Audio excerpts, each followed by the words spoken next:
সম্পাদ্য একাতে একের মধ্যে কী আছে, দুইটা বাহু আছে, একটা বাহু মাপ দেওয়া নাই, তো আমরা একটা বাহু নিলাম এ, কত সেন্টিমিটার, 5 সেন্টিমিটার। আর একটা বাহু নিলাম তোমার 8 সেন্টিমিটার, কত, 8 অথবা 7, ঠিক আছে, তোমার ইচ্ছা।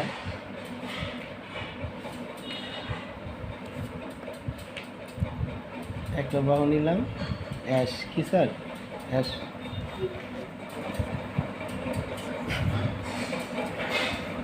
একটা বাহু হইল অ্যাশ, সমষ্টি, এর হলো কত, 7 সেন্টিমিটার, কত, 7.5 আছে এখানে, 7.5 সেন্টিমিটার। একটা কোণ নিব আমরা, কত ডিগ্রি, 60 ডিগ্রি, কত ডিগ্রি, তাহলে এই কোণটার নাম কি, এক্স।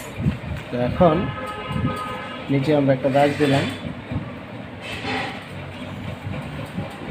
এটা হলো কী রেখা, বি রেখা আঁকলাম, কী রেখা আঁকলাম, বি রেখা আঁকলাম। বি রেখা থেকে এই যে এ এর মাপ নেব, কার মাপ নেব, এ এর মাপ নিয়ে এই যেখানে দাঁড়াইলাম, দাঁড়ানোর পরে কাটলাম, ওকে।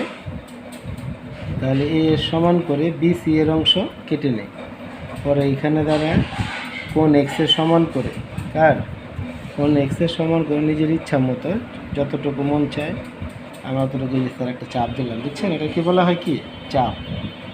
এই চাপটা দ্বারা যেই পরিমাণ চাপ নিলাম ওই পরিমাণে আবার ব্যাসার্ধ নিয়ে এবারে কাটবো, যে পরিমাণ চাপ নেব ওই পরিমাণে যদি আমরা ব্যাসার্ধ নেই তাহলে ওই কোণটা হয় 60 ডিগ্রি, কত ডিগ্রি হয়, 60 ডিগ্রি। এই যে রাখলাম, ঠিক আছে।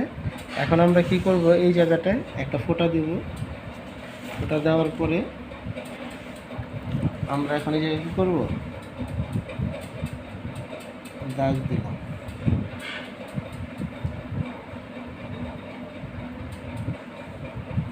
দাগ দিয়ে দিলাম, ঠিক আছে। আচ্ছা, আর এই জায়গাটাও আমরা কি করি, একটা ফোঁটা দিয়ে, ওটা কী করছি বুঝছ, দাগ দিলাম। এখন এসের মাপ নেব, কার,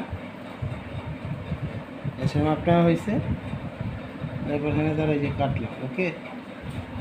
কাটার পরে যে এখানে একটা ফোঁটা দিব, এর হলো কী রেখা, এই হলো এফ রেখা, এই বি এফ রেখা থেকে ডি এর সব অংশ কেটে নিছি, কেটে নেওয়ার পরে এই সি আর এই ডি আমরা এখন কী করব, যোগ করব, কী করব, সিডি যোগ করলাম। এখন এই সিডি রেখার ডি বিন্দুতে দাঁড়িয়ে নিজের ইচ্ছা মতো একটা কী করলাম, একটা চাপ দিলাম, কী দিলাম, একটা চাপ দিলাম। এই চাপটা দেওয়ার পরে আবার এইরকম সেমভাবে সি বিন্দুতে দাঁড়িয়ে কী করলাম, একটা চাপ দিলাম। চাপ দেওয়ার পরে এইখানে এই দুটোর ব্যাসার্ধ নেব, যে বিন্দুর কী নেব, কোনটার ব্যাসার্ধ, এই যে ব্যাসার্ধটা নিলাম, দিচ্ছ সবাই। আচ্ছা, তো এখন এইটা আবার কী করব, এই সি বিন্দুর উপর এইখানে দাঁড়িয়ে সমান করে এই যে একটা চাপ দিলাম, ওকে। এখন এইখানে আমরা একটা ফোঁটা দিব, ফোঁটা দেওয়ার পরে আমরা এইখান থেকে এই যে ফোঁটা, এই ফোঁটা যোগ করে দিলাম, ওকে, শেষ।